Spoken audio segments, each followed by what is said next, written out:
This is actually a hard one because when I got out of school and went into a PR agency, I didn't know what public relations was.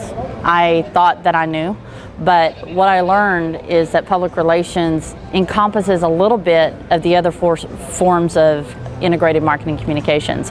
Sometimes in PR you may use a little bit of advertising, you may use a little bit of direct, you may be using the social media. But ultimately, public relations is the process of evaluating how to do the best thing for your audience and for your company at the same time.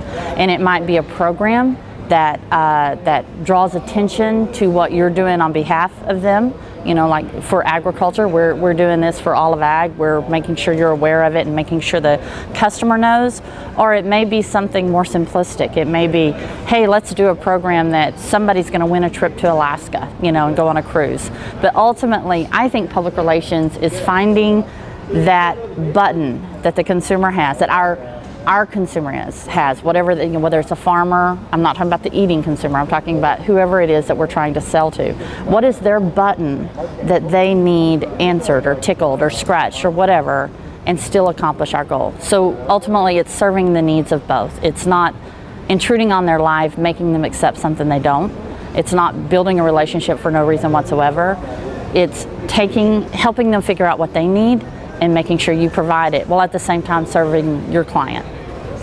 Well, you know, there's the formal definition of public relations, which is getting your message to the stakeholders to protect or enhance the reputation of a business. But I'm going to go back to what I said a little while ago. For me, public relations is, and maybe it's my journalism background, is storytelling. You want to get your story out. And, you know, what makes a story interesting is, you know, the characters that participate, the impact they have on community. There's an emotional human factor. And so for me, public relations is just that. And there's the public part, which is what we talked about, getting your information out, and the relations part. And so what we do on the relations part is advocating on behalf of our clients so that on a continual basis they are communicating with stakeholders, they are meeting new audiences, and also when you really need it, you've got those relationships already developed with media so that when there's a big story, they use you as an expert, builds your credibility, or when there's a crisis, they trust that what you're telling them is the truth because they know they've worked with you in the past. So the relations part of public relations, I think, is one of the most critical things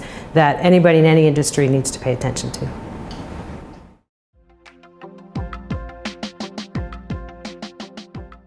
Agriculture has an audience out there that knows so little about it.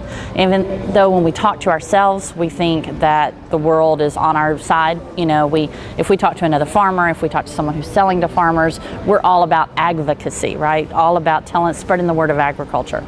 But in reality, when you listen to what people are saying about their fear of a Monsanto or their fear of GMOs or whatever, they're not following facts. So we have to retain a visibility and help the consumer understand the difference between facts and fiction, between facts and emotion.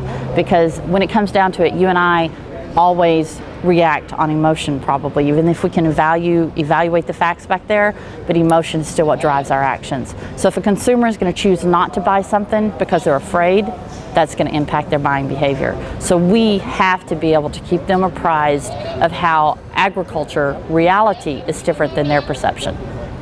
I've had great experiences working with agriculture and public relations, and in particular, it's what we call storytelling. For us, that's what public relations is. It's getting that story out the way you'd like it to be told, but also it's not just telling that story, it's getting people to listen. In agriculture, it's probably more important than ever to pay attention to how that story is being told. And here's why. There's a huge information gap between what the public knows about what it takes to get, as we call, from the farm to the fork, or, you know, as you're producing new products and energy. So it's really important that you talk about the environmental practices, the food safety practices, you know, the family story, the economic story. There's a huge information gap that consumers don't understand yet. If you think about it, all of the things that agriculture produces is a very personal thing. It's what I eat, it's what I feed my kids. And, you know, health and nutrition and safety is, if you look at surveys, it's one of the most important things that people are paying attention to today. And there's nothing more personal than dinner time or lunchtime or what you're putting in your kids' breakfast. You know, I think creating a good PR firm starts with a plan. So many people start as a freelancer and then just kind of evolve into having something more. But if you look around the industry, you'll see that those who really made a success out of it are the ones who actually started with a business plan, just like they teach you in business school. And you need to know who your target audience is, and ultimately you need to know what's different that you can offer versus what the others can offer, because that's what it's going to come down to, is how can you sell yourself.